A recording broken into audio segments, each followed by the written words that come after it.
story of Little Red Riding Hood. Once there was a girl named Little Red Riding Hood who lived in a wood near the forest. One day, her mother asked to take basket of goodies.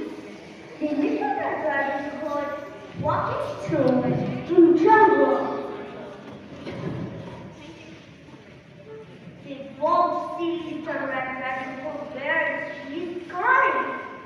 He comes to the Red Riding Hood with him that hand.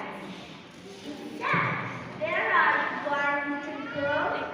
The Little Red Riding Hood said, "I'm going to my grandmother's house for giving to basket of goodies. She was sick." The wolf said, "Where is your grandmother's house?" The Little Red Riding Hood explained, "My grandmother's house is near the river." And both ran to grandmother's house and opened the door and got to grandmother's bed. And he ate her.